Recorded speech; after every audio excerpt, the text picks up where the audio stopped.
Découvrez le Géant, le tout nouveau pari de LeTurf et Genibet.fr. Trouvez un cheval placé dans toutes les courses de la Réunion du Géant et c'est gagné. Avec le Géant, tous placés pour gagner.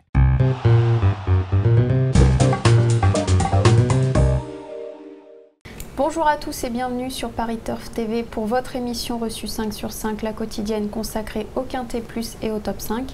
Aujourd'hui, pour m'accompagner, je reçois Damien Cazé. Bonjour Damien. Bonjour Lucie, bonjour à tous.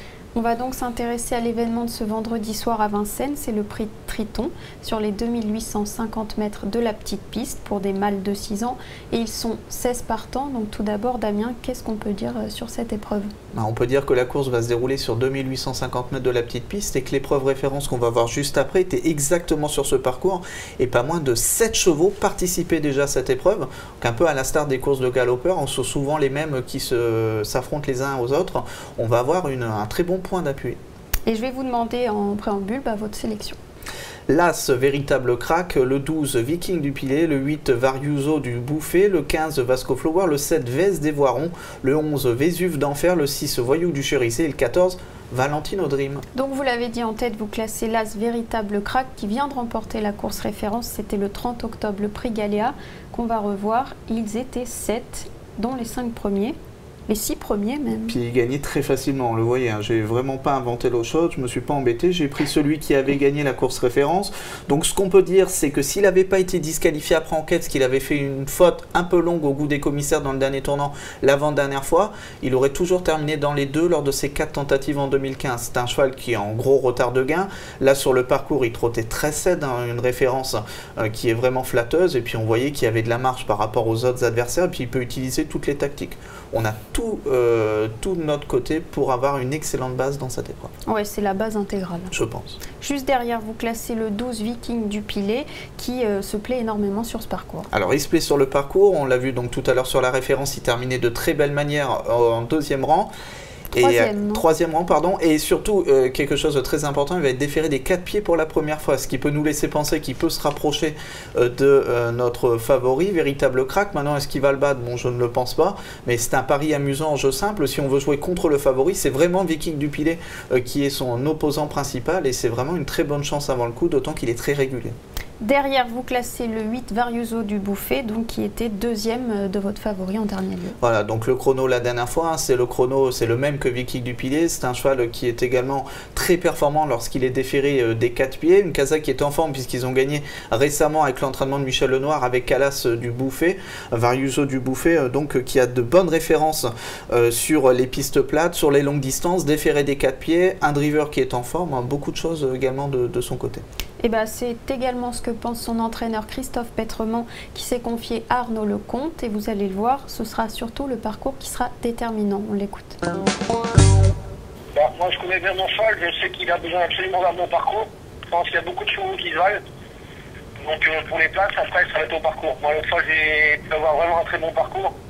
Donc c'est pour ça qu'il a été plus performant que des chevaux comme celui de Daniel Delaroche, qui a attendu un dos tout le long de la route, donc qui devait courir caché et qui n'a pas pu courir caché. Donc je pense que ça va dérouler un peu pareil. Donc c'est le parcours, le départ et le parcours qui fera un petit peu l'arrivée. Donc je sais que le mien n'est pas capable de tourner en projet épaisseur pendant un tour ou quoi que ce soit. Donc il faut absolument qu'il prenne un bon départ et puis après qu'il ait un parcours caché pour le ramener au mieux de ses intérêts dans les derniers 300-400 mètres. Bon, ça va un peu dépendre de comment il s'élance. Et pour rebondir sur les propos de Christophe Petremont, son avantage, c'est un cheval qui est vif au départ, donc il va tout de suite être à la pointe du combat et il pourra, je pense, sélectionner le dos qu'il veut. Et je pense que les bons dos dans cette épreuve, il y en a 3-4, donc il va y avoir le choix, je pense.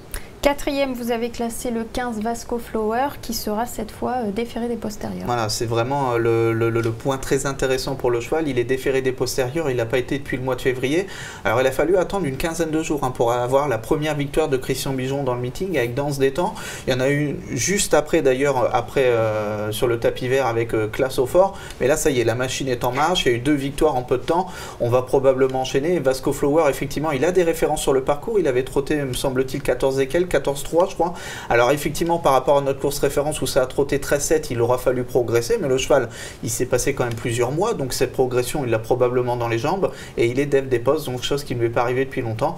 Donc c'est une première chance, on va l'intercaler en réalité au milieu de toute la référence, quoi. À suivre donc, et derrière vous classez le 7 Veste des Voirons qui lui a désormais un parcours dans les jambes. Voilà, le parcours dans les jambes c'était justement la course référence où il terminait 6e, il terminait de très bonne manière, on avait replongé en dedans hein, dans la phase finale, ça veut dire qu'il n'était pas encore complètement prêt, on a juste voulu laisser glisser. Je pense que sur cette course dans les jambes, il va avoir la possibilité de progresser d'un voire 2 rangs, ce qui fait qu'il peut terminer dans les 5 premiers. Bon, on l'a compris, il faut vraiment suivre cette ligne du 30 octobre. Voilà, et en plus pour Veste des Voirons, 80% de réussite des ferrés des 4 pieds aussi dans les 5 premiers, donc c'est pas mal. Et effectivement, la référence, il faut absolument placer l'intégralité des chevaux qui faisaient l'arrivée, les 6 premiers dans vos jeux. Ça paraît assez simple, et avant de conclure, eh bien, vous avez aussi une petite pépite pour cette réunion. Alors c'est le 411 Bijou de Firefall, je vous donne quasiment un Jean-Luc Dersoir à chaque fois, mais j'avais eu la chance de faire un tour de cours et il m'avait dit, on a visé les courses sur la petite piste avec lui, là il est déféré des 4 pieds, il a 2 courses de rentrée, justement c'est la petite piste, Mathieu Abrivard, Raléguin, c'est sa course. On suivra donc ce Bijou de Firefall. Merci beaucoup Damien. Merci beaucoup. Demain vous retrouverez Philippe Thévenon et Emmanuel Ballot. Bon jeu à tous, à très bientôt sur Paris Turf TV. Au revoir. Au revoir.